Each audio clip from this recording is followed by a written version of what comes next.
Bienvenidos al canal educativo de la Escuela Militar de Medicina de México. Hoy nos vamos a sumergir en uno de los desafíos diagnósticos más complejos de nuestra especialidad, los síndromes neurológicos paraneoplásicos del sistema nervioso central. Vamos a analizar esa intrincada interacción entre la respuesta inmune, el cáncer y el daño neuronal que al final define a estas entidades. Para tener claridad, esta será nuestra ruta. Primero, una introducción al desafío que representan. Después, nos meteremos de lleno en la fisiopatología y la nueva clasificación por riesgo. Revisaremos los fenotipos de alto riesgo que no se nos pueden pasar.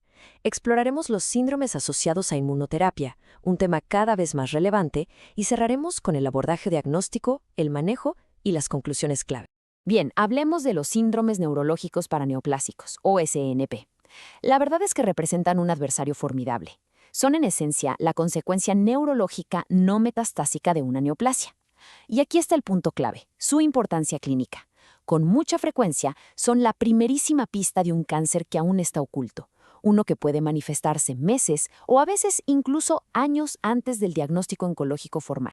Las cifras, la verdad, imponen una urgencia diagnóstica. Miren, si bien los SNP complican hasta un 15% de los cánceres, el dato verdaderamente crucial es este.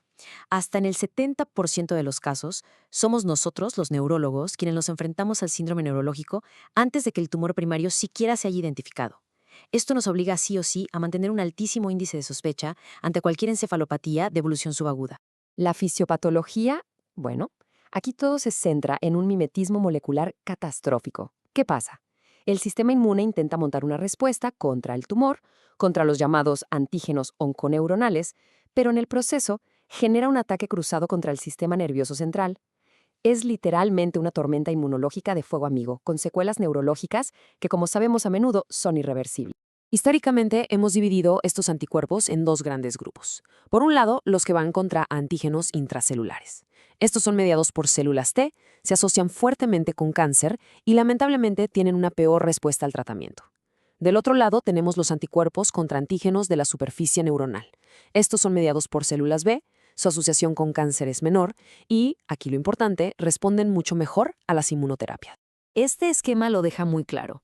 A la izquierda vemos la citotoxicidad mediada por células T contra esos blancos intracelulares, un mecanismo que lleva a un daño neuronal profundo y difícil de revertir. A la derecha, en cambio, está la acción de los anticuerpos contra la superficie celular, un proceso mediado por células B que, si bien es patogénico, nos ofrece una ventana terapéutica mucho más accesible para la inmunomodulación. Ojo aquí, porque un consenso reciente nos propone un cambio de paradigma fundamental. Estamos dejando atrás la clasificación basada en la localización del antígeno para adoptar una estratificación que se basa en algo mucho más práctico, el riesgo de malignidad asociada. Ahora los clasificamos como de alto riesgo cuando hay cáncer en más del 70% de los casos, intermedio, entre 30 y 70, y bajo riesgo, con menos del 30%. Este enfoque impacta directamente en la intensidad con la que vamos a buscar un tumor y, por supuesto, en el pronóstico.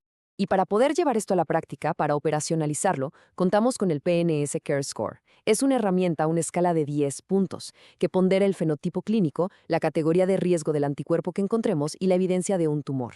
¿Para qué nos sirve? Pues para estandarizar el diagnóstico, para movernos con mayor objetividad de un SNP posible a uno probable o definitivo, y así guiar mejor nuestras decisiones terapéuticas. Muy bien, pasemos ahora a los fenotipos clínicos que se consideran de alto riesgo. Estas son las presentaciones que, en cuanto las veamos, deben encender todas las alarmas y desencadenar un protocolo de búsqueda oncológica completo y exhaustivo. Primero, el síndrome cerebeloso rápidamente progresivo.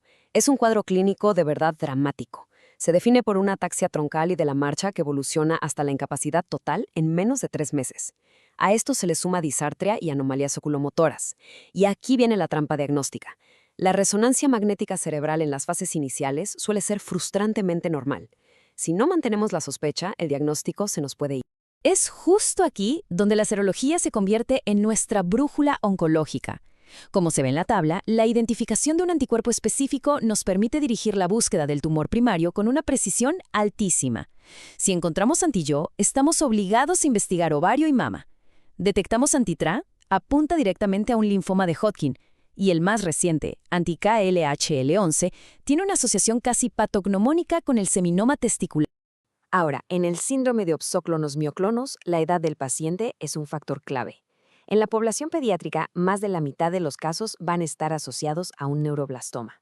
En cambio, en adultos, aunque muchas veces resulta ser idiopático, cuando sí es paraneoplásico, la asociación principal es con cáncer de pulmón, de células pequeñas, de mama y de ovario.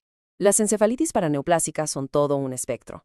Por ejemplo, la de tronco cerebral, que se asocia con anticuerpos anti-RI y anti-MA2, se presenta con disfunción oculomotora y parkinsonismo. La encefalitis límbica, asociada a anti-Wei, es más un cuadro neuropsiquiátrico con amnesia y crisis. Y, por supuesto, la encefalitis por anti-NMDA, un cuadro dramático de psicosis y disautonomía, clásicamente ligado al teratoma de ovario. Ahora entramos en un territorio completamente nuevo y de una importancia vital.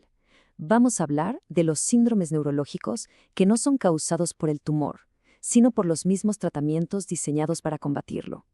La inmunoterapia, sin duda, ha creado una nueva categoría de neurotoxicidad iatrogénica. El mecanismo de los inhibidores de los puntos de control inmunitario o los ISIS es a la vez elegante y potente. Lo que hacen es bloquear la interacción PD1/PDL1. En términos sencillos, es como si le cortaran los frenos al sistema inmune. Esto, claro, potencia la respuesta de las células T contra el tumor, pero el riesgo inherente es una pérdida de autotolerancia que puede manifestarse como autoinmunidad sistémica, y eso incluye, por supuesto, al sistema nervioso central. Y el resultado de esta activación sin regulación son los llamados eventos adversos neurológicos relacionados con la inmunidad, o Near Eyes. La cascada es muy clara. El bloqueo de los puntos de control lleva a una activación de células T sin freno. Esto provoca una inflamación autoinmune en el sistema nervioso central y se manifiesta como encefalitis, meningitis, vasculitis. ¿Y qué decir de la terapia con células CAR-T? Esto es una verdadera revolución en la oncología. Como vemos aquí, se trata de una droga viva. Se extraen las propias células T del paciente y se rediseñan genéticamente en el laboratorio para que expresen un receptor de antígeno quimérico. Al reinfundirlas, se convierten en asesinos de altísima precisión contra el cáncer. Pero, como es de esperar, esta potentísima activación inmunológica también conlleva un riesgo inherente en neurotoxicidad severa. Entonces, con todo este panorama, ¿cómo abordamos estos escenarios tan complejos en la práctica diaria? La clave, sin lugar a dudas, es un enfoque multidisciplinario.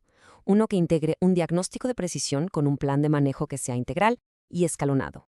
El punto crucial, el que no podemos olvidar, es que el tratamiento del tumor subyacente es la piedra angular de todo el manejo. Si no eliminamos la puente de los antígenos, la respuesta inmune va a persistir. Al mismo tiempo, iniciamos la inmunoterapia de primera línea con esteroides, inmunoglobulinas o plasmaféresis. Si no hay respuesta, escalamos a agentes de segunda línea como rituximab o ciclofosfamida. Y claro, sin olvidar nunca, el manejo sintomático de nuestro paciente. Muy bien. Para ir cerrando, vamos a sintetizar los mensajes más importantes de esta revisión. Aquellas ideas que deben impactar de forma directa nuestra práctica clínica de todos los días. Primero, un alto índice de sospecha es absolutamente fundamental frente a cualquier encefalopatía subaguda. Segundo, la nueva clasificación por riesgo debe ser la guía para nuestra búsqueda oncológica y para el pronóstico que damos. Tercero, tenemos que estar preparados para la neurotoxicidad de las inmunoterapias modernas. Ya son parte de nuestro día a día. Y finalmente, el manejo temprano y en equipo es la única vía para de verdad mejorar los resultados en estos pacientes. Todo esto nos deja con una pregunta final, una que es bastante provocadora. A medida que descubrimos más de estas interacciones tan complejas, ¿será que estamos al borde de un cambio fundamental en cómo entendemos y clasificamos no solo los síndromes paraneoplásicos, sino quizá también otras enfermedades neurológicas que antes considerábamos puramente degenerativas? Este video fue producido por el general de brigada médico cirujano Humberto Carrasco Vargas. Muchas gracias por su atención.